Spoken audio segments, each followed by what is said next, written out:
living a balanced life, which is the dream that we all have, right? The first question that comes to my mind is, why? Why do you want to lead a balanced life? Because the reality is, we all attend seminars. We do goal settings. You just done an exercise of goal setting. We all dream that we want to lead a balanced life, and then when we come back, we'll go back home and close the book on our goal setting exercise. We just forget about it, and we just go back to our own little world of unbalanced days, and just don't do what we've been taught, or don't do what we thought we were going to do when we were doing our goal setting seminars, and while we were learning all the skills that are being taught regularly. So I think that the reason why this happens is because we really don't take the time to reflect on why it is so important to live a balanced life and what it can do for us, what it can do for our families, what it can do for our work. You've talked about leadership this morning. I understand that you've done visions of the future and what you can be and what you can become as women. There is a new revolution going on in the model of leadership that is being proposed to the world. A few years ago, leadership was all about leading people through authority, leading people through inspiration sometimes, but being at the forefront and having people follow what you were doing. As time goes by, what I see happening in the business world and also in the political world is that leadership is becoming more and more about being aware of others, being aware of yourself so much that you can do something meaningful that others will relate to, and in that way, you will be able to lead others. And women are so good at that. They're so much better at that than men.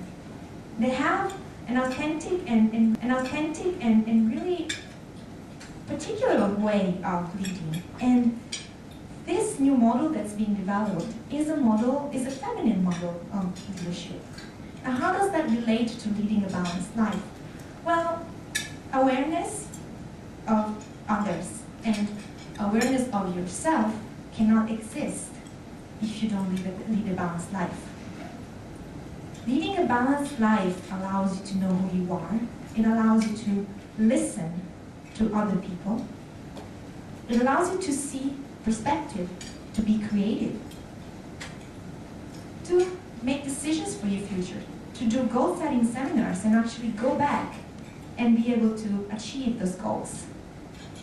So whenever you find yourself in that dreadful situation where you're thinking, I did all these seminars and I heard this lady talk about living a balanced life and my life is all wrong. The second question that I would like to ask is, do you think it is possible, really, to lead a balanced life? What do you think? Most people say yes, which is good. And how? Do you think that you can be in balance all the time? Because you see, what happens is that I see a lot of people saying that they're unbalanced all the time. And I answer, well, I am too. I am unbalanced all the time. Because balancing really is like sailing. If any of you do, I don't sail, but my husband does. And I always hear him say, you know, coming back after a race and saying, you know, we were going a little bit downwind, a bit upwind, and in the end, we got there.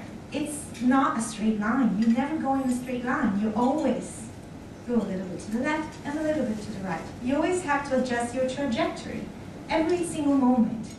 So you're never really balanced.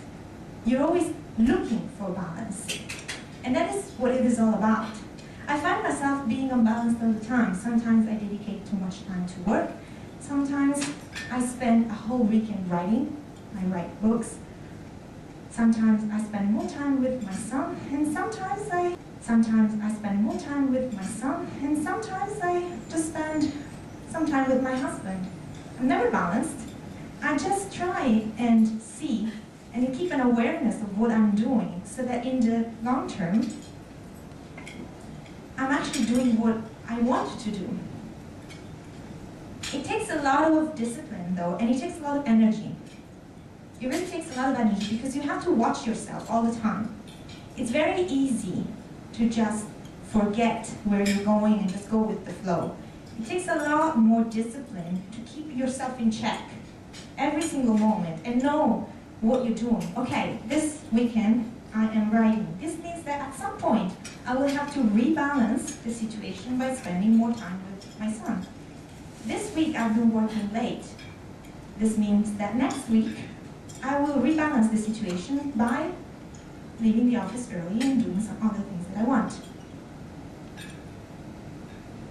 There are two skills that come into play when you do this, and that really allow you to do what you want to do and achieve this objective of keeping your trajectory. One is